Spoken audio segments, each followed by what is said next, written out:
Hey, hey, hey! Welcome to another episode of Us Unfiltered. I'm your host, Adrienne Selena. If you're new here, this podcast is going to end up being your go to for tackling real life challenges with a focus on mental health. Me and my guests, we dive deep into the heart of mental well being, sharing raw, authentic, personal stories and insights to help you navigate life's ups and downs. Today, I'm doing a solo episode, and since the start of my show, I've realized that some of my initial episodes may have been a bit heavy. We talked about topics like stress, anxiety, and depression. So today, I wanted to shift the vibe and focus on something a little bit more uplifting. With that said, let's explore easy and convenient ways to boost your happy hormone levels. Our bodies are like an industry plant that produce these incredible chemicals, such as hormones, that can completely impact our mood and overall well being. These are often referred to as the feel good hormones or happy hormones because they play a crucial role in our happiness and our overall emotional health. You see these types of hormones talked about a lot online. People have just kind of grabbed onto this topic on social media and have ran with it, which I do believe for the most part is a good thing because there are a lot of great ways that we can improve our mental health by understanding these hormones. But a lot of times there's no why behind it. And I really wanted to give you more of an in depth understanding of how these hormones work and then tips and tricks on some simple lifestyle changes or incorporating simple activities in your day to day life so it will potentially improve your mood in the process. What are happy hormones? The four feel good hormones are dopamine, serotonin, endorphins, and oxytocin. If you follow me on social media, you probably have already seen 4 tips that I have given for each of these 4 feel good happy hormones. But I really want to dive deeper into how it works and actually give you more tips. You can boost the level of these hormones with just simple changes or day to day activities, and it will make you feel better. First up is dopamine. Dopamine is often referred to as the reward molecule. This is a natural neurotransmitter that is produced in various parts of the brain, and it plays a really crucial role in our brain's reward system. And you may be thinking, what's our brain's reward system? Well, our brain basically gives you a high five when you achieve a goal or complete a task. Dopamine is that burst of satisfaction and accomplishment you feel when you do those things, and it actually helps drive you to seek out more rewarding experiences. So the next time you check something off of your to do list, you can thank dopamine for that rewarding rush. So not only do you get that sense of pleasure and sense of accomplishment, but it really does help regulate your mood. Now, you may be thinking, what are some realistic ways that I can boost dopamine? Number one, it sounds obvious now that you understand how dopamine works, but set and achieve small goals. Break down larger tasks or goals that you have into smaller, manageable, actionable steps. And then each time you complete a step, you'll get a little bit of a dopamine boost. I also like to remind people that just completing a small task daily can also give you a dopamine boost. So when you get up in the morning, make your bed. That's an easy way to have a sense of accomplishment, and it will actually help motivate you throughout the rest of the day. You can also eat dopamine boosting foods, anything that's rich in tyrosine. So that could be almonds, bananas, and avocados. Those have actually been proven scientifically to help increase your dopamine levels. Another great way to get dopamine is regular exercise, specifically aerobic or cardio exercise can help enhance dopamine production. Another one is drinking a cup of coffee. So, caffeine doesn't directly increase dopamine production, so I do want to clarify that, but it does help enhance dopamine signaling. And you're probably thinking, what the hell does that mean? This basically means that when dopamine is already present in your brain, it enhances the effect of the dopamine, making you feel more alert and more motivated. And the motivation alone can assist in helping you complete tasks and leading to more of that dopamine release. Lastly, on the list is eating dark chocolate. This one's probably my favorite because who doesn't want to eat a sweet treat? Now, I'm not saying that you need to be gorging yourself on Ghirardelli every day, although that would be really nice. I am saying that chocolate contains a compound called phenylethylamine, and basically that helps stimulate the release of dopamine and other neurotransmitters associated with pleasure and mood elevation. So, the act of eating dark chocolate with its pleasurable taste and texture activates the brain's reward center and can improve your mood. So, if you're feeling a little down or you want to feel a little boost of pleasure, eat some dark chocolate. Next up, we have serotonin. This is often referred to as the mood stabilizer.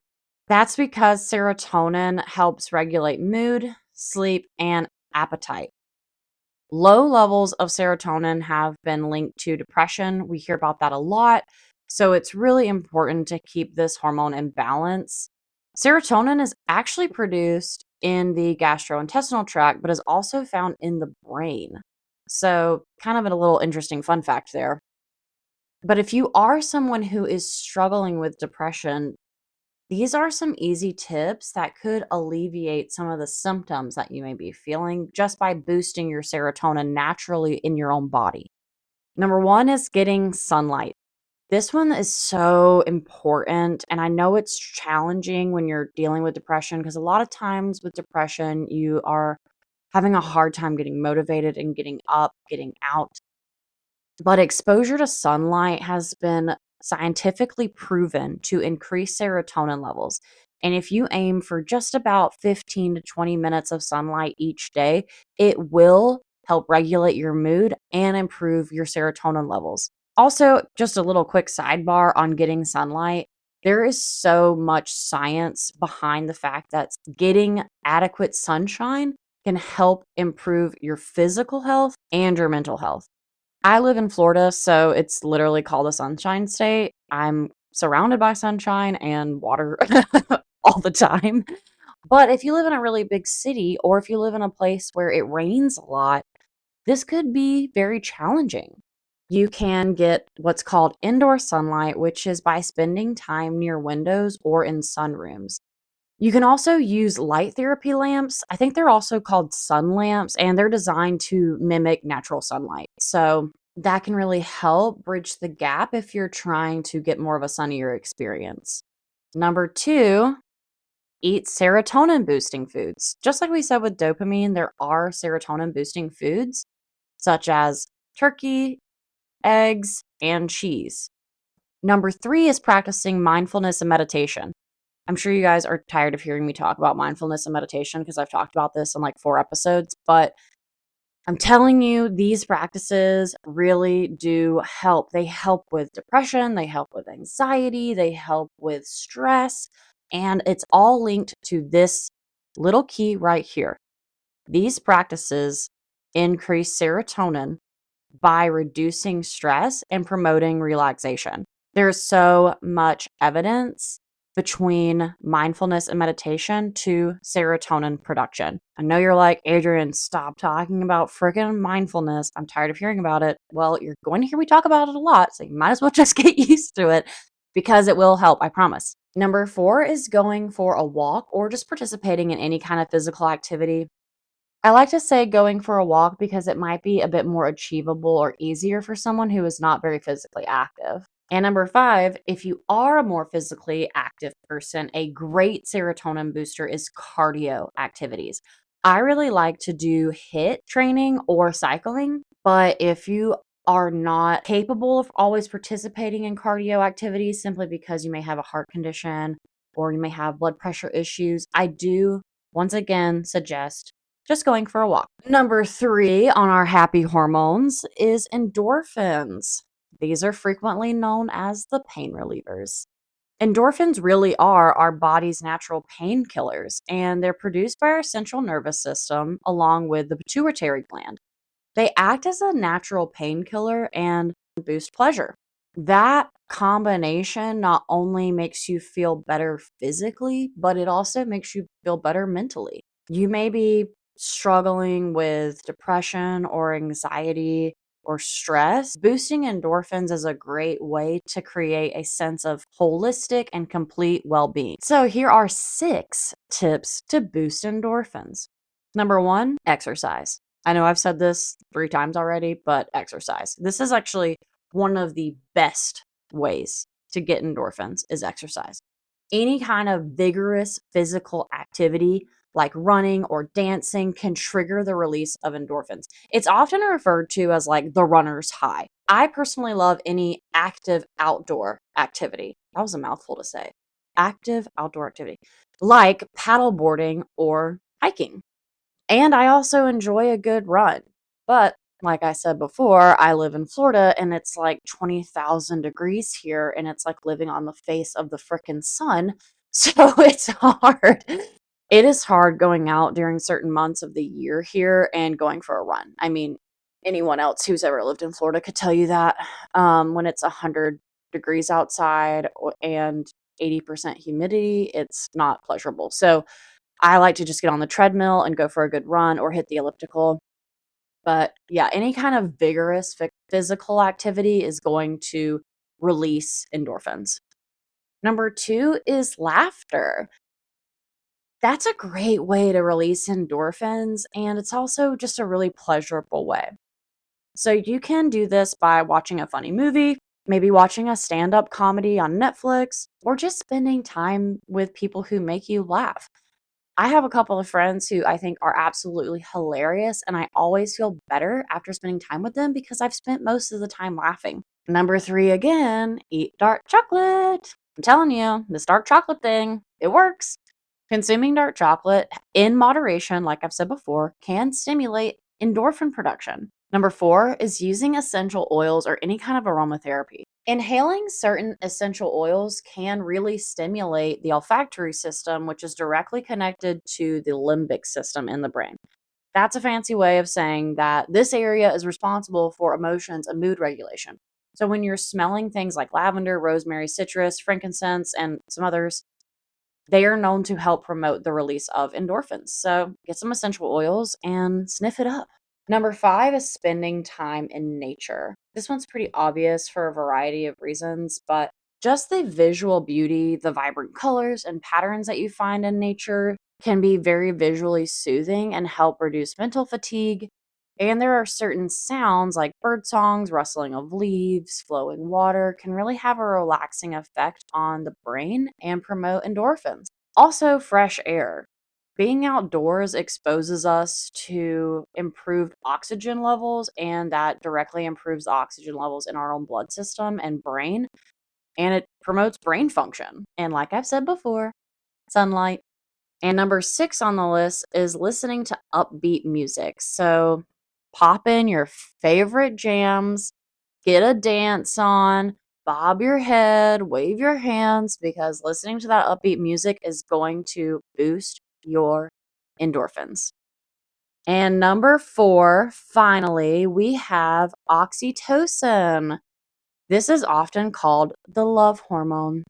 And I do want to clarify something because I feel like a lot of times when people think about oxytocin, they think about a romantic relationship, and that is heavily misguided. Oxytocin is often called the love hormone because it plays a significant role in social bonding, sexual reproduction, and overall emotional connection. It is basically the hormone that's directly connected with building trust and emotional bonds. So, just because you may not be in a physically romantic relationship, there are ways to boost your oxytocin without any kind of sexual interaction. Number one is through physical touch. And I know I just said there's ways to do this, but think about hugging a friend or petting a dog. Just by having that physical touch with another person or a fuzzy companion can increase your oxytocin levels. Number two is simply spending time with others. So, social interactions and spending quality time with friends and family truly can boost your oxytocin levels. What's interesting about surrounding yourself with friends or family and how that increases oxytocin, it's because it provides a sense of social support, which directly reduces feelings of loneliness and anxiety. So that social connection can trigger the release of oxytocin. Also, when you're spending time with friends and family, you're likely experiencing some sort of emotional intimacy. And what I mean by that is You're engaging in meaningful conversations and activities with family members and friends, and that fosters emotional intimacy, which can significantly increase oxytocin. Lastly, because you're spending time with people, you're sharing experiences and you're often expressing affection.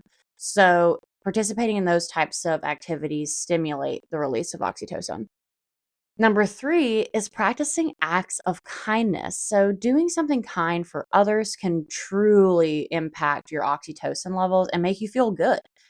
That's why volunteering for others or participating in some sort of community support really does make you feel good. And it's because it's directly connected to the love hormone.